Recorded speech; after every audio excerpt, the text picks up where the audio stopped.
Well, to help us unpack what we know so far and the wider security implications, we're joined by Greg Barton, counter-terrorism expert and chair in global Islamic politics at Deakin University. Great to have you with us this morning, Greg. Really appreciate it. The community says they've been warning about an attack like this.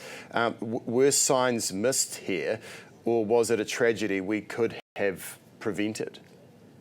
Mike, we don't know yet. Authorities are looking at this. You'd have to think that there were opportunities missed. The fact that Naveed Akram, the younger, the son, at the age of 17 in 2019, was investigated by ASIO because he was associated with a known ISIS cell in Sydney.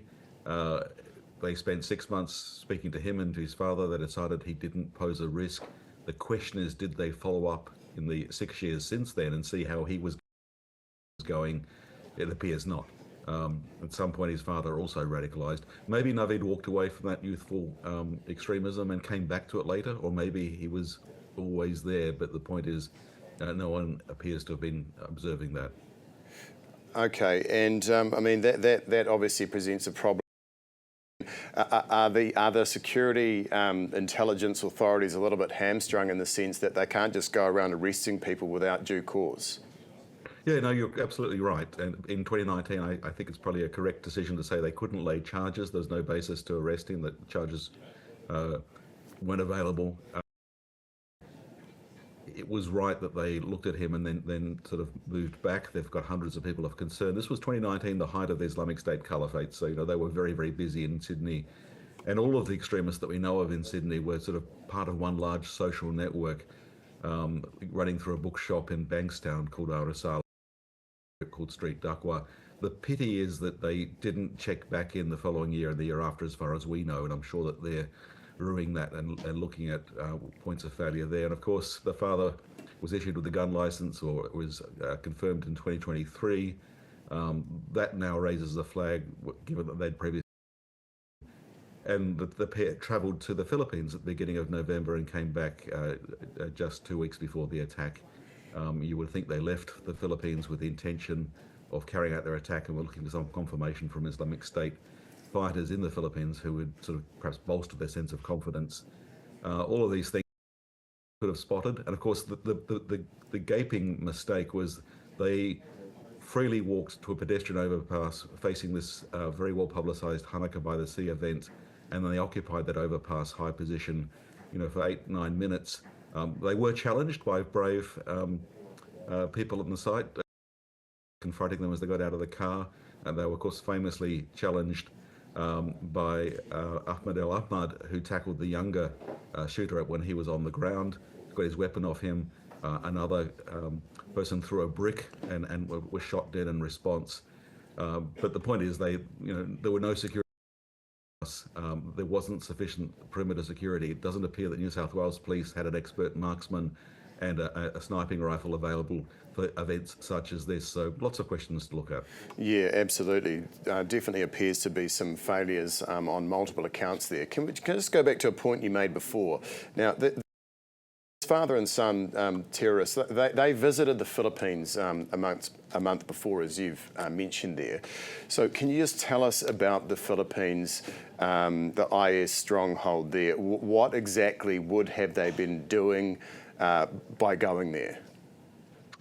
Well, associated with people who were linked to IS back in 2019, many of those people travelled to Syria or sent people to Syria. In the Philippines in 2014, groups that had been aligned with Al-Qaeda announced they were pivoting to switch allegiance to Islamic State, which was at the height of its powers. It was the strong brand. A group called Abu Sayyaf Group. In 2017, there was a terrible siege that lasted 7 months in the city of Marawi, the largest Muslim majority city in the Philippines. After that, most of the IS supporters were arrested or shot, dead, but many went to ground. And there are still many in the heavily, very hilly terrain of West Mindanao that's also under a special autonomous zone as part of a peace negotiation, the Moro Islamic Autonomous Region.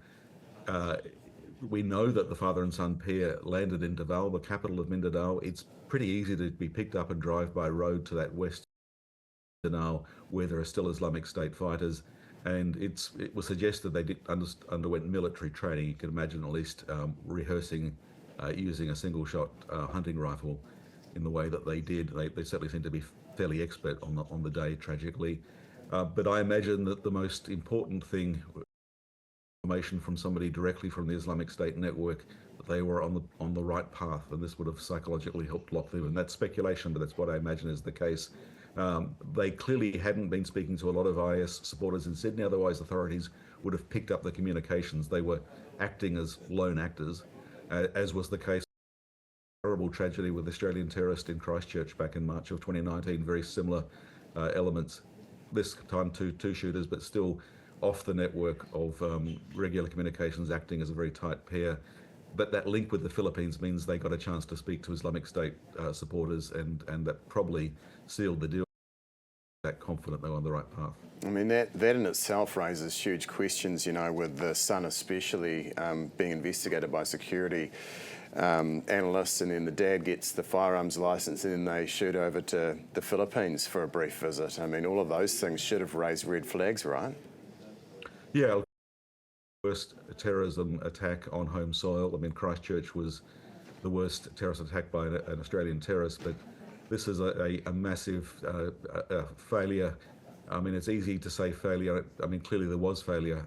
I know it's a complex situation. Mike Burgess, head of ASIA, has been telling us every year that what keeps his guys up awake at night is lone actors, particularly in public places, and that's exactly what we saw. One other point of failure, possibly, well, an opportunity missed that we need to think about with future threats, is that lone actors, by definition, are hard to spot because they're not communicating the chatter with known suspects. You don't get a chance to intercept messages, but they often leak.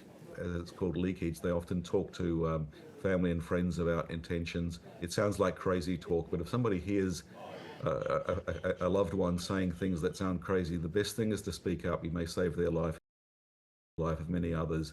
It doesn't appear that there was the opportunity in this case, but still, it's a reminder that we need to be more attentive to the threat of lone actor attacks, and we need to recognise that there's a link between hate speech and violent extremism, not a direct line, but the people that associated within Sydney till this day are described as acting in a way that is awful but lawful. They engage in hate speech, anti-Semitism, but they seem to skate just this side of the law, or at least it's not easy to arrest and prosecute them. I think we need to toughen up in our hate speech law and its application.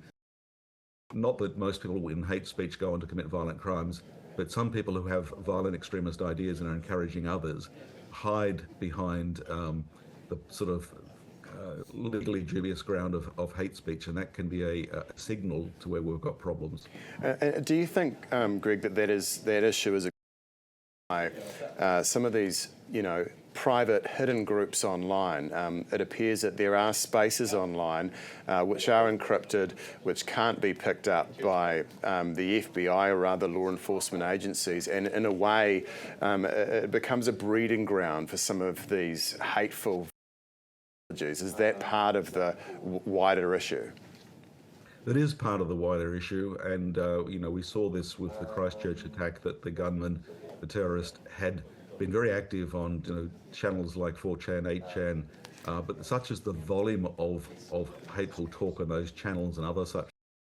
But even if you're looking at them every day, trying to figure out where the needle in the haystack is, which is your problem, which of these loudmouth idiots is going to do something dangerous and resort to actual violence, it's really hard. I'm sure that AI is already being used in terms of data analysis, but it is still very hard. Sometimes in the deep web, those layers of the web that are not picked up by regular Google search bots that report to us where things are, if they're deeper down, more pages down, even without being encrypted or otherwise hidden, it's really hard to spot these things. Right extremism means that now the authorities have to look at that as well as what clearly is a persistent threat from the likes of Islamic State, Al-Qaeda, with jihadi Islamist extremism. And I think we're really struggling to know where to look and what to act on. So that's one reason why open public hate speech is an avenue that we can pursue in terms of prosecution, because hate speech causes harm in itself, even though there's no actual physical violence.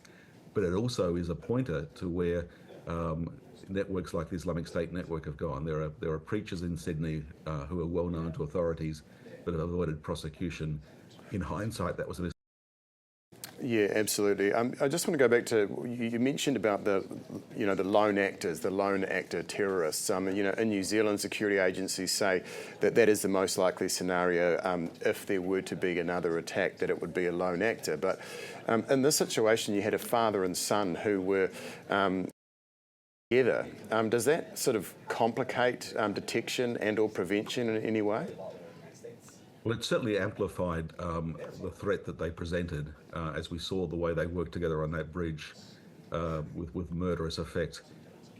We'd still classify them as lone actors because these two were tight. They were conventional digital communications, or even, as far as we know, they were not meeting up with Islamic State supporters in Sydney on a regular basis, such that authorities may have been a tip to what they were doing. They didn't set out, they reportedly had Islamic State flags in their car, so they wanted to be identified, just as the Lynn gunman back in 2014 wanted to have an Islamic State flag, just as the murderous terrorist in Christchurch live streamed his attack. These guys want to be recognised in their minds as heroes. They want to go from zero to hero, but if they're not actually following a command cell in a network, then the communications that we can normally detect pretty well nowadays, that avenue is not possible to us. And father and son, of course, living in the same house, they reinforce, similar mindset. We're not going to pick up their communications unless we have reason to plant listening devices. And obviously that's, you'd have to have a lot of evidence to put your resources into doing that. It's really hard to maintain listening device investigations. So yeah, they were flying under the radar. Yeah, absolutely. Greg, we really appreciate your insights this morning on Herald Now. That is Greg Barton, Chair in Global Islamic Politics at Deakin University. Thanks very much.